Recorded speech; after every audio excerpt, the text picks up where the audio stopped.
Hi students, in this lecture we will go through Nernst equation, right? Nernst equation is very important. इस पे board में question आते हैं, numericals आते हैं मोस्टली इसमें, और आपके कॉम्पिटिशन्स में इसमें बहुत क्वेश्चंस आते हैं, तो इसको आप बहुत अच्छे से समझना, राइट? बहुत यूजफुल है ये इलेक्ट्रोकेमिस्ट्री में, बहुत इंपॉर्टेंट है। सो बच्चों, नर्स्ट इक्वेशन, सबसे पहली चीज़ नर्स्ट इक्वेशन के बारे में मैंने पहले भी बात करी थी जब हमने इलेक्ट्रोड पोटेंशियल पढ़ा था, राइट? हमने वहाँ देखा था, हमने स्टैंडर्ड इलेक्ट्रोड पोटेंशियल कैलकुलेट किया था एक स्टैंडर्ड कंडीशंस, राइट? जो हमने शुरू का एक्सपेरिमेंट किया था गैल्वेनिक सेल वाला, वहाँ पे हमने जो कंडीशंस रखी थी वो स्टैंडर्ड कंडीशंस रखी थी। जब भी कोई स्टैंडर्ड कंडीशन कहता है आपको, that means temperature is 298 kelvin और 25 degree Celsius, your concentration of solution is 1 molar, and pressure if you have a gas electrode, it's gas electrode like standard hydrogen electrode, right? जिसको use करके हमने क्या calculate किया था, single electrode potential, right? ये सब कुछ हम कर चुके हैं पहले। सो अगर गैस इलेक्ट्रोड है तो प्रेशर 1 बार, राइट? अब ये था स्टैंडर्ड कंडीशंस। स्टैंडर्ड कंडीशंस पे इलेक्ट्रोड पोटेंशियल कैलकुलेट करोगे तो स्टैंडर्ड इलेक्ट्रोड पोटेंशियल होगा। जो हमने इलेक्ट्रोकेमिकल सीरीज में लास्ट लेक्चर में देखा था, जो हमने स्टैंडर्ड इलेक्ट्रोड पोटेंशियल्स निकाले थे, कैसे निकाले थे? हमने हाइड्रोजन इलेक्ट्रोड से कपल किया था, जिस भी इलेक्ट्रोड का हमें इलेक्ट्रोड पोटेंशियल चाहिए। अब अगर वहां तो थी standard conditions, right? Electrochemical series में देखना, जितनी भी वैल्यूज हैं वो स्टैंडर्ड कंडीशंस में। अगर स्टैंडर्ड कंडीशंस ना हो, राइट, अगर कॉन्सेंट्रेशन सॉल्यूशन का 1 मोलर ना हो, टेम्परेचर 298 केल्विन ना हो, राइट, अगर ये कंडीशंस ना हो तो इलेक्ट्रोड पोटेंशियल चेंज हो जाता है, राइट? क्यों? क्योंकि हमने पहले लेक्चर में ये भी पढ़ा है, इलेक्ट्रोड पोटेंशियल में इलेक्ट्रोड पोटेंशियल किस पे डिपेंड करता है? टेम्परेचर पे और कॉन्सेंट्रेशन ऑफ आयंस पे, कॉन्सेंट्रेशन ऑफ सॉल्यूशन पे। कुछ भी चेंज होगा दोनों में से तो इलेक्ट्रोड पोटेंशियल आपका चेंज हो जाएगा, right? So since electrode potential depends on concentration and temperature, right? So if concentration and temperature changes, your electrode potential also changes, right? So ये जो electrode potential होता है, कैसे चेंज होता है concentration के साथ, temperature के साथ, ये हमें पता लगता है नर्स्ट इक्वेशन से। कोई भी इक्वेशन होती है सिंपली कुछ कैलकुलेट करने के काम आती है, तो आपका जो नर्स्ट इक्वेशन है ये इलेक्ट्रोड पोटेंशियल कैलकुलेट करने के काम आती है under non standard conditions, right? Standard condition में तो आप इलेक्ट्रोकेमिकल सीरीज से जाके देख लोगे या एक्सपेरिमेंट करोगे, right? Under standard conditions, standard hydrogen electrode या कोई और रेफरेंस इलेक्ट्रोड लगा के, तो आपको स्टैंडर्ड इलेक्ट्रोड पोटेंशियल पता लग जाएगा। अगर नॉन स्टैंडर्ड कंडीशन होगी तो उसके लिए हमें हमारे पास एक इक्वेशन होती है, नर्स्ट इक्वेशन, राइट? जिसमें आपको कॉन्सेंट्रेशन भी दी होती है और टेम्परेचर भी दिया होता है। जो भी चेंज हो रहा है वहाँ पे उसकी वैल्यू रख दो, जो भी जितना है, कॉन्सेंट्रेशन जितना भी 1 मोलर नहीं है, जितना भी है ज़्यादा है कम है, वहाँ पे उसकी वैल्यू रख दो, टेम्परेचर रख दो, आपको पोटेंशियल की वैल्यू मिल जाएगी, इलेक्ट्रोड पोटेंशियल की, राइट? सो नर्स्ट इक्वेशन, नर्स्ट इक्वेशन इसलिए because the discoverer, it's on the name of its discoverer, Nernst equation, right? Very simple. और हम फिर क्या देखेंगे, हमें एक और चीज़ देखनी है, नर्स्ट इक्वेशन से हम ईएमएफ कैसे निकालेंगे सेल का, राइट? जब स्टैंडर्ड कंडीशंस थी तो हमने स्टैंडर्ड ईएमएफ निकाला था यूजिंग फॉर्मूला, ये फॉर्मूला हमने यूज किया था ई नॉट। जब हम ई नॉट यूज करेंगे इसका मतलब है स्टैंडर्ड ईएमएफ है ये, E naught R minus E naught L, right? अब देखिए, अगर ये ई नॉट नहीं है, अगर ऐसा है तो ये तो हम कहाँ से, ये तो हमें ये वैल्यूज हमें इलेक्ट्रोकेमिकल सीरीज से भी पता लग जाती हैं, राइट? और यहाँ पे क्या है, स्टैंडर्ड कंडीशंस, तो temperature is 25 degree Celsius, concentration is 1 molar, right? Your pressure अगर गैस इलेक्ट्रोड है तो 1 बार, राइट? अगर ये नहीं है कंडीशंस तो आपका नॉन स्टैंडर्ड कंडीशंस आ जाती हैं वहाँ पे, E R minus E L, right? फिर ये जो वैल्यूज हैं सारी, ये जो स्टैंडर्ड रिडक्शन पोटेंशियल की वैल्यूज हैं, सॉरी ये जो रिडक्शन, ये है स्टैंडर्ड रिडक्शन पोटेंशियल, राइट? ये सारे रिडक्शन पोटेंशियल हैं, आपको पता होगा, हमने लास्ट क्वेश्चन में किया है। ये जो वैल्यूज हैं ये हमें निकालेंगे हम, ये E R minus E L की वैल्यू हम निकालेंगे using Nernst equation, right? When under non-standard conditions, right. Non standard conditions क्या होंगी, जब टेम्परेचर इतना ना हो, 25 डिग्री सेल्सियस ना हो, कॉन्सेंट्रेशन 1 मोलर ना हो, प्रेशर 1 बार ना हो, राइट। तो हमें नर्स्ट इक्वेशन यूज करनी पड़ेगी, क्योंकि अगर ये कुछ भी चेंज होगा, टेम्परेचर चेंज होगा, कॉन्सेंट्रेशन चेंज होगा, तो आपका इलेक्ट्रोड पोटेंशियल चेंज हो जाएगा, राइट। क्योंकि इलेक्ट्रोड पोटेंशियल किस पे डिपेंड करता है, इलेक्ट्रोड पोटेंशियल आपका टेम्परेचर पे डिपेंड करता है, कॉन्सेंट्रेशन ऑफ सोल्यूशन पे डिपेंड करता है। I hope this is clear. These are two important factors on which electrode potential depends, right? Now going further, अब देखिए electrode potential as per Nernst equation क्या होता है, E is equals to E naught, right, minus 0.0591 divided by, or let's write it like this, ये तो आपको पूरे solve करके आएगी, minus RT upon NF natural logarithm of M upon M plus, right. अब M क्या है, M प्लस क्या है, M है कोई भी आप कॉपर है, जैसे कॉपर, राइट, कॉपर मेटल, या जिंक है, जिंक जब आयोनाइज होती है तो जिंक आयंस बनाती है, ये है जिंक आयन, इस तरह से, राइट। और N क्या है यहाँ पे, अभी इसकी हम बात करते हैं। देखिए ये तो हो गया आपका, और यहाँ पे ये जो भी E है, ये है ये रिडक्शन पोटेंशियल होता है। नर्स्ट इक्वेशन में जो पोटेंशियल की बात कर रहे हैं हम, इलेक्ट्रोड पोटेंशियल की, वो हमेशा रिडक्शन पोटेंशियल होगा। ये रिडक्शन पोटेंशियल है, ये स्टैंडर्ड रिडक्शन पोटेंशियल है, राइट। R क्या है आपका, गैस कांस्टेंट, T टेम्परेचर है, N है नंबर ऑफ इलेक्ट्रॉन्स जो ट्रांसफर होते हैं गैल्वेनिक सेल में रिडॉक्स रिएक्शन में, F है आपका फैराडे, राइट। यह आपका कॉन्सेंट्रेशन ऑफ सॉल्यूशंस। तो देखिए हमने कहा इलेक्ट्रोड पोटेंशियल यहां से कैलकुलेट करेंगे, depends on temperature and concentration of solution. Temperature भी है यहाँ पे, कॉन्सेंट्रेशन भी है, ये रहा आपका कॉन्सेंट्रेशन ऑफ सॉल्यूशन भी है, ये concentration of ions, concentration of solution ही है। तो यहाँ से हमें दिखता है साफ साफ that electrode potential depends on temperature and your concentration of solution.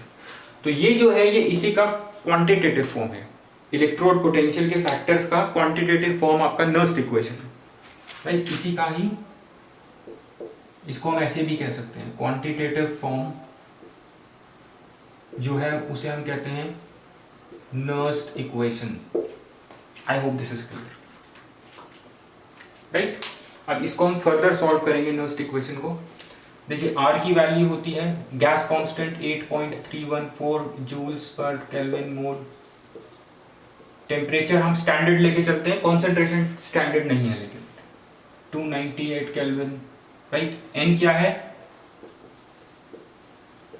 Electrons transferred in redox reaction, right. F क्या है, फैराडे कांस्टेंट,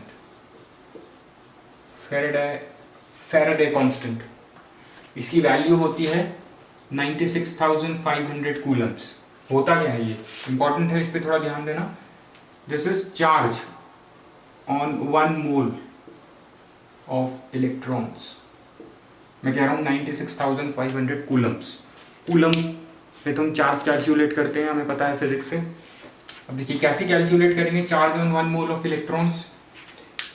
एक इलेक्ट्रॉन पे तो चार्ज होता है, राइट। उसको जब हम 1 मोल, नंबर ऑफ कितने नंबर होते हैं, 1 मोल से जब हम मल्टीप्लाई कर देंगे हमको 1 फैराडे मिलेगा, क्योंकि Faraday is charge on 1 mole of electrons, right. एक इलेक्ट्रॉन पे 1.6 × 10⁻19 चार्ज होता है, तो 1 मोल पे कितना होगा, 1 मोल में कितने पार्टिकल्स, कितने इलेक्ट्रॉन्स आएंगे 1 मोल में, 6.023 × 10⁻23। इसको कैलकुलेट करोगे तो 96,500 कूलम्स आ जाएगा 1 फैराडे। ये कैसे कैलकुलेट किया, ये ध्यान रखना, राइट। अब देखिए जब हम स्टैंडर्ड ईएमएफ की बात करते थे, इलेक्ट्रोकेमिकल सीरीज की, तो वहां पे हम क्या करते थे, E cell standard EMF, E of right hand electrode minus E of left hand electrode, ये हम यूज करते थे। ये तो थे अंदर स्टैंडर्ड कंडीशंस। अब हमें नॉन स्टैंडर्ड कंडीशन पे हमें ई आर और ई एल की वैल्यू कैलकुलेट करनी है। इसको हमें इससे कैलकुलेट करना है। थोड़ा सा हम इसको फर्दर सिंप्लीफाई करते हैं। जब हम ये और ये वैल्यू यहाँ पे रखेंगे, राइट। तो देखिए क्या आएगा, राइट। इन सब की वैल्यू सब्स्टिट्यूट करने पे यहाँ पे जो आएगा हमको मिलेगा। और एक और चीज आपको इसमें समझनी है, एक और चीज आपको समझनी है इसमें, ये जो है ये है सॉलिड लिक्विड या गैस। ये हमेशा हम ये M solid, pure solid liquid gas होगा, जो भी होगा आपके रिएक्शन में, ये हमेशा यूनिटी 1 लेंगे। जैसे हम करते हैं जिंक ने अगर 2 इलेक्ट्रॉन लूज करे, it changes into zinc ions, right. So ये आपका ये नीचे वाला है और ये है ये ऊपर वाला, ये हमेशा हम यूनिटी लेते हैं, राइट। और देखिए नेचुरल लॉगरिथम को लॉग में चेंज करने के लिए 2.303 से मल्टीप्लाई करते हैं। तो देखिए E की वैल्यू क्या आ जाएगी आपकी, E की वैल्यू आ जाएगी E नॉट। तो जिस भी इलेक्ट्रोड पोटेंशियल का हमें स्टैंडर्ड इलेक्ट्रोड पोटेंशियल, सॉरी जिस भी इलेक्ट्रोड का हमें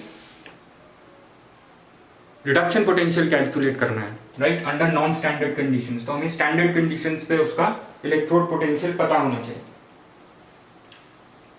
राइट। सो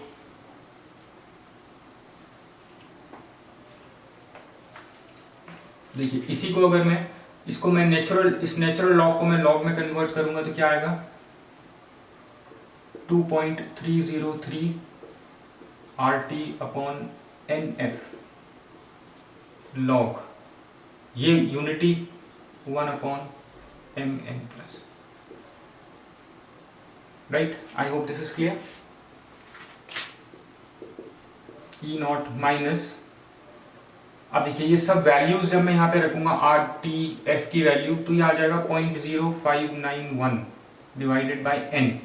N आपको रिएक्शन से पता लगेगा, रिडॉक्स रिएक्शन से, जो हम रिएक्शन पहले कर चुके हैं, zinc plus copper ions, zinc ions मिलेंगे प्लस कॉपर, इसमें 2 इलेक्ट्रॉन्स ट्रांसफर हो रहे हैं जिंक से कॉपर की तरफ, राइट। तो N की वैल्यू 2 हो जाएगी, राइट। सो N की वैल्यू रिडॉक्स रिएक्शन पे डिपेंड करती है, जो भी आपको न्यूमेरिकल आएगा आप डिटरमिन भी कर सकते हैं उससे, आपको वहां से डिटरमिन करना पड़ेगा इनकी वैल्यू, थोड़ा सा दिमाग लगाना पड़ेगा वहां पर, right.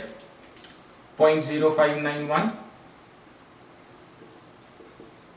MN plus, right. I hope this is clear. Simple सी कैलकुलेशन है, राइट, सिंपल सी कैलकुलेशन है, से आपको E की वैल्यू पता लगेगी। So, E की वैल्यू आपको दिख रही है यहाँ पे, टेम्परेचर हमने यहाँ पे ले लिया standard temperature, right. So concentration of ions जो भी दी होगी आपको यहाँ से कैलकुलेट कर लोगे आप। E is equals to E naught, इसको मैं ऐसे भी लिख सकता हूँ, देखिए अगर मैं इसको ऊपर ले जाऊंगा तो ये प्लस हो जाएगा 0.0591, ये मैं एक लॉगरिथम का फॉर्मूला लगा रहा हूँ, राइट। जो बायोलॉजी वाले स्टूडेंट्स हैं उनको ये नहीं पता होगा, log A is equals to 1 minus log A, ये फॉर्मूला है, राइट। तो देखिए जब मैं इसको ऊपर ले जाऊंगा ये नेगेटिव साइन यहाँ आएगा और नेगेटिव नेगेटिव पॉजिटिव हो जाएगा, ये फॉर्मूला लगा है इसमें, यहाँ से यहाँ तक आने में ये फॉर्मूला लगा है, right. I hope this is clear. ये नर्स्ट इक्वेशन है, इस नर्स्ट इक्वेशन से हम EMF कैलकुलेट करेंगे सेल का, राइट। हमें EMF कैलकुलेट करने के लिए दोनों इलेक्ट्रोड, ये है ये सॉल्ट ब्रिज है, राइट, और ये वायर से जुड़े हैं, इन दोनों इलेक्ट्रोड्स का हमें, ये है आपका राइट हैंड पे ER और EL, राइट। फॉर्मूला है आपका E is equals to ER minus EL। मेरे को इसका भी रिडक्शन पोटेंशियल पता होना चाहिए, इसका भी रिडक्शन पोटेंशियल पता होना चाहिए, राइट। जहाँ पे ऑक्सीडेशन होता है लेफ्ट इलेक्ट्रोड में, इसका ऑक्सीडेशन पोटेंशियल आपको पता होगा, राइट। तो उसको हम नेगेटिव कर देंगे, रिडक्शन पोटेंशियल पता लग जाएगा, राइट। और जो राइट में है उसका तो रिडक्शन पोटेंशियल पता ही होगा, एक। अब देखिए हमें क्या करना है, अगर ये रिएक्शन है, राइट, तो मेरे को इसका ER और EL निकालना है, राइट। अभी हम सिंपली ये निकाल देंगे, सिंपल कैलकुलेशन है, ER निकालेंगे as per this equation, EL निकालेंगे as per this equation, right. So let's do it quickly. देखिए इससे पहले हम एक छोटा सा न्यूमेरिकल देखते हैं इस इक्वेशन पे बेस, सिंपल सा न्यूमेरिकल है। Calculate the electrode potential of copper wire, right, calculate electrode potential of copper wire dipped in 1 molar copper sulphate solution, right, dipped in 0.1 molar, sorry हम यहाँ पे नॉन स्टैंडर्ड कंडीशन की बात करें, 0.1 molar copper sulphate solution at 25 degree Celsius, right, at 25 degree Celsius the standard electrode potential, देखिए 1.1 molar पे, right, जब देखिए इसकी कॉन्सेंट्रेशन स्टैंडर्ड ना होके ये नहीं है 0.1 मोलर है, राइट, किसका निकालना है हमें, कॉपर वायर। इलेक्ट्रोड पोटेंशियल अगर हम इलेक्ट्रोकेमिकल सीरीज से देखें तो स्टैंडर्ड ईएमएफ कितना होता है, ई नॉट, कॉपर का कितना होता है reduction potential 0.34 volt, right, at 25 degree Celsius. Temperature इन्होंने स्टैंडर्ड ही रखा है लेकिन कॉन्सेंट्रेशन चेंज किया है, राइट। जब कॉन्सेंट्रेशन चेंज होगी तो as per this concentration change हुई तो आपका इलेक्ट्रोड पोटेंशियल भी चेंज हो जाएगा, राइट। अभी हम थोड़ा सा इस पर एक और चीज समझेंगे, ये देख लीजिए। अब देखिए ई निकालना है हमें एट 0.1 मोलर, स्टैंडर्ड का क्या वैल्यू है 0.34, राइट, प्लस 0.0591 डिवाइडेड बाय कितने इलेक्ट्रॉन्स हैं, कितने इलेक्ट्रॉन्स इन्वॉल्व होंगे यहाँ पे, calculate electrode potential. Electrode potential मतलब मेंशन नहीं है तो रिडक्शन पोटेंशियल हमें कैलकुलेट करना है, राइट। तो यहाँ पे कॉपर जो है, कॉपर क्या करता है, रिडक्शन पोटेंशियल इसका हाई होता है तो ये 2 इलेक्ट्रॉन गेन करके कॉपर बना देगा। कितने इलेक्ट्रॉन्स इन्वॉल्व है यहाँ पे 2, राइट, तो यहाँ पे आ जाएगा 2। Log of ion concentration, ion concentration कितना है 0.1, ये है आपका, right. I hope this is clear. इसको आप कैलकुलेट करोगे तो आपका आ जाएगा 0.31045, ये आ जाएगा इसको कैलकुलेट करने पे volt, which is your electrode potential under non standard condition. Non standard condition क्या है यहाँ पे 0.1 मोलर सॉल्यूशन, अगर 1 मोलर होता तो स्टैंडर्ड होता, right. I hope this is clear.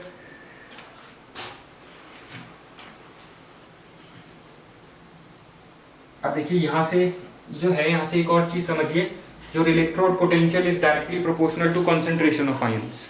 ये क्या है, standard electrode potential is directly proportional to concentration of ions, right. ये छोटी सी चीज है, मैं आपको जल्दी से बता देता हूँ। देखिए हमने एक चीज डिस्कस करी थी, that electrode potential, right, electrode potential is directly, standard reduction potential is inversely proportional to concentration of ions, और ऑक्सीडेशन पोटेंशियल इज, सॉरी, जो रिडक्शन पोटेंशियल मैंने उल्टा बोल दिया, reduction potential is directly proportional to concentration of ions, copy कर लेना, reduction potential is inversely proportional to concentration of ions. इसका क्या मतलब है, इसका मतलब ये है जब कंसंट्रेशन आयंस की बढ़ जाती है तो आयंस रिड्यूस होना शुरू हो जाते हैं। ये हमने गैल्वेनिक सेल में भी देखा था, आपको ध्यान हो तो वहां हमने देखा था कि जब ये जिंक रॉड है, जिंक रॉड में, जिंक रॉड को जो हमने जिंक सल्फेट में डिप किया था तो इस रिएक्शन के अकॉर्डिंगली जिंक 2 इलेक्ट्रॉन लूज करेगा और जिंक आयंस बनाएगा, राइट। ये इलेक्ट्रॉन लूज करेगा और सॉल्यूशन में एंटर होगा एज पॉजिटिव आयंस। एक टाइम बाद पॉजिटिव आयन बढ़ते चले जाएंगे। जब पॉजिटिव आयन बहुत ज्यादा हो जाएंगे और रॉड पे नेगेटिव जा, ये जो इलेक्ट्रॉन्स थे नो रॉड पे डिपॉजिट हो रहे थे, एक टाइम बाद जब नेगेटिव पॉजिटिव आयंस बहुत ज्यादा हो जाएंगे तो वो रॉड से कोलाइड करके इलेक्ट्रॉन गेन करके रिड्यूस होना शुरू हो जाएंगे। तो जब इलेक्ट्रॉन्स बहुत बढ़े तो ये आयंस रॉड से कोलाइड करके इलेक्ट्रॉन्स गेन किए एज पर दिस और रिड्यूस होना शुरू हो गए। तो हमने क्या देखा, जब आयंस बहुत ज्यादा हो गए तो ये रिडक्शन रिएक्शन शुरू हो गया, मतलब रिडक्शन पोटेंशियल चालू हो गया। जब आयंस कम थे तो ऑक्सीडेशन पोटेंशियल बढ़ रहा था, राइट, ऑक्सीडाइज हो रहा था as per this, right. I hope this is clear, ये ध्यान में रखना। अब हम जल्दी से स्टैंडर्ड ईएमएफ की वैल्यू कैलकुलेट कर लेते हैं 2 मिनट में। सॉरी इलेक्ट्रोड पोटेंशियल की वैल्यू कैलकुलेट कर लेते हैं। तो आपका फॉर्मूला ये हमें कैलकुलेट करना है एज पर दिस इक्वेशन। देखिए ई है E R minus E L. E R क्या हो जाएगा आपका, अगर मैंने, और आपका कौन सा, हम यही वाला रिएक्शन ले रहे हैं, zinc plus copper ions will give you ये। यहाँ पे देखिए जिंक आयंस क्या हो रहे हैं, वैसे तो ऑक्सीडाइज हो रहे हैं राइट, लेकिन हम यहाँ पे सिर्फ रिडक्शन कंसीडर करते हैं। तो जब कॉन्सेंट्रेशन बहुत ज़्यादा हो जाएगा तो जिंक आयंस भी रिड्यूस होना शुरू होंगे, लेकिन ये वैल्यू जो होगी ये बहुत कम होगी रिडक्शन पोटेंशियल की। इसका जो ऑक्सीडेशन रिएक्शन था वो ये था, zinc will lose electrons to get zinc ions right, ये ऑक्सीडेशन पोटेंशियल की वैल्यू ज़्यादा होगी। और कॉपर आयंस क्या हो रहे हैं, रिड्यूस हो रहे हैं and are changing into copper right. अब देखिए राइट हैंड इलेक्ट्रोड में ये हो रहा है राइट, लेफ्ट में हो ऑक्सीडेशन रहा है लेकिन हम उसका रिडक्शन पोटेंशियल लेंगे, साइन रिवर्स कर देंगे इसके लिए। तो देखिए ई आर कैलकुलेट करेंगे कैसे, कॉपर है राइट साइड पे क्या होगा, लेफ्ट ऐसे रिडक्शन, जब हम सेल बनाएंगे, ये सॉल्ट ब्रिज है राइट, और ये इलेक्ट्रोड्स मैंने वायर से कनेक्ट कर दी हैं राइट।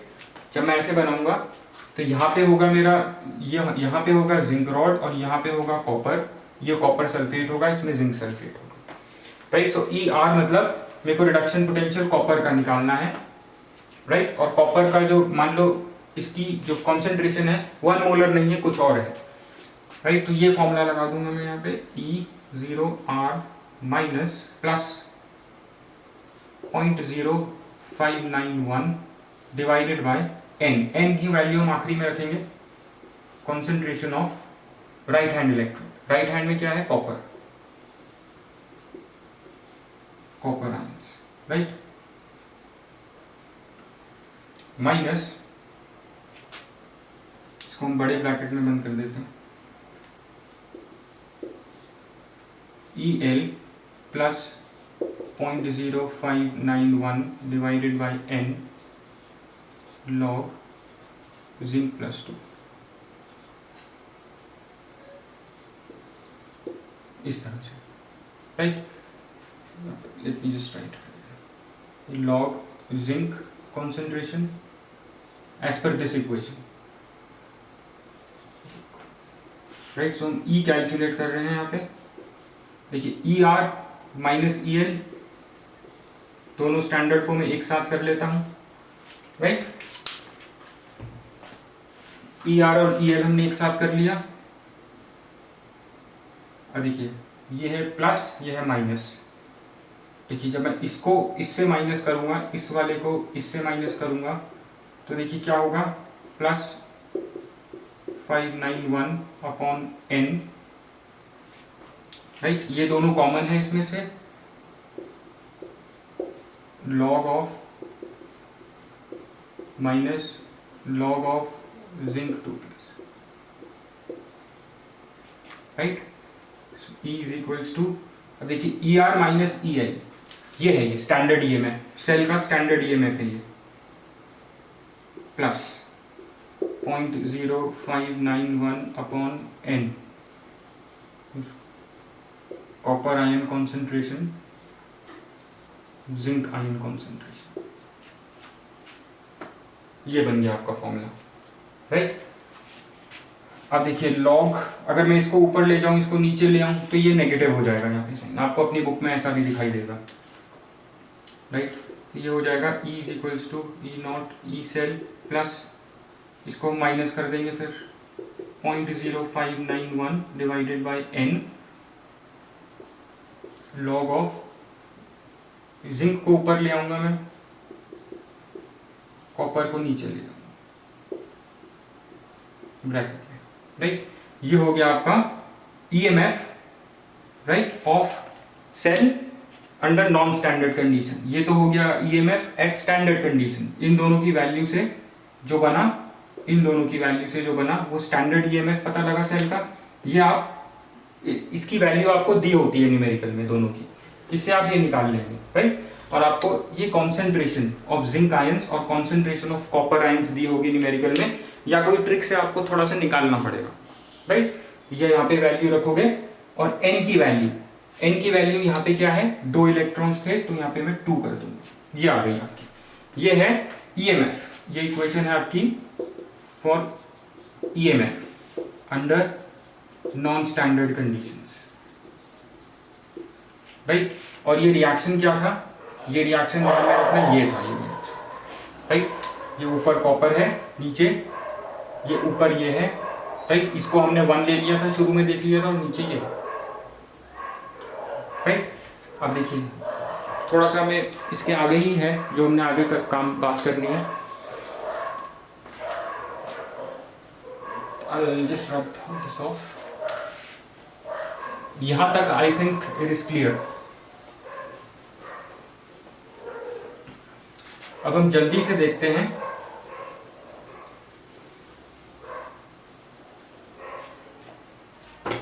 सॉरी यहाँ पे था आपका जिंक +2, राइट। ये था आपका EMF of cell under non standard condition, right. ये इक्वेशन है आपका। जिंक और कॉपर आयंस की कॉन्सेंट्रेशन जब 1 मोलर नहीं होगी तो उसका EMF इस इक्वेशन से कैलकुलेट करेंगे, जो इक्वेशन हमें नर्स्ट इक्वेशन की हेल्प से मिली, राइट। अब आ जाते हैं हम आपका नर्स्ट इक्वेशन से, ये हमें पता लग गया, right. So as per this equation, एक हम जेनरिक इक्वेशन अगर बनाएं, AA + BB, right, CC + DD, ये अगर जेनरिक इक्वेशन है तो EMF जो आपका सेल का होगा वो ये होगा,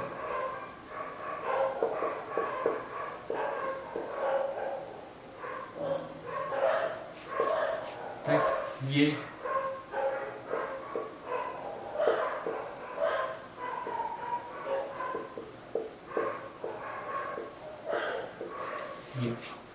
right. I hope this is clear. अब देखिए हमें क्या देखना है, जल्दी से, ज्यादा टाइम नहीं है। इक्विलिब्रियम कांस्टेंट, हमें इक्विलिब्रियम कांस्टेंट निकालना है।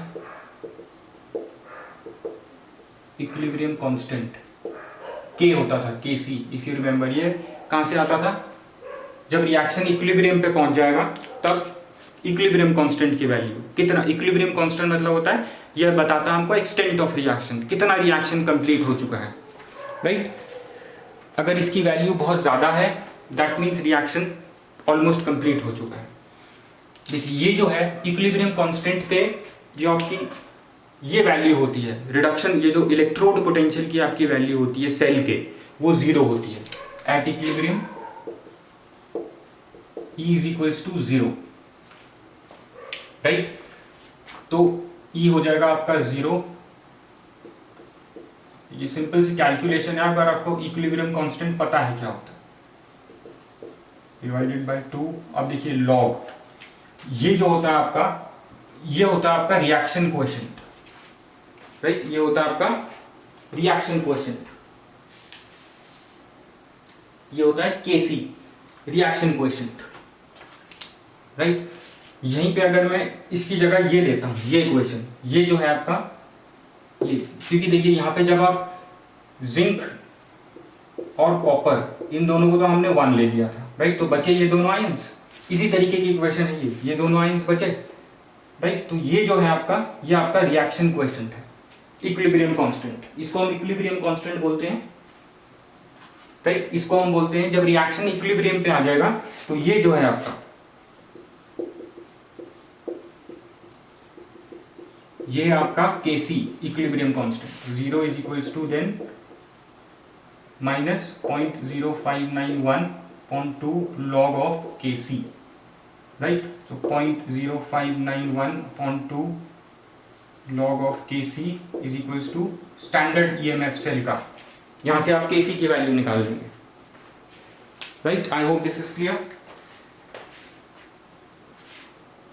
राइट। सो यहां से आपको ये पता होगा, KC की वैल्यू यहां से निकाल लेंगे, राइट। और सेल जब आपको पता है, जब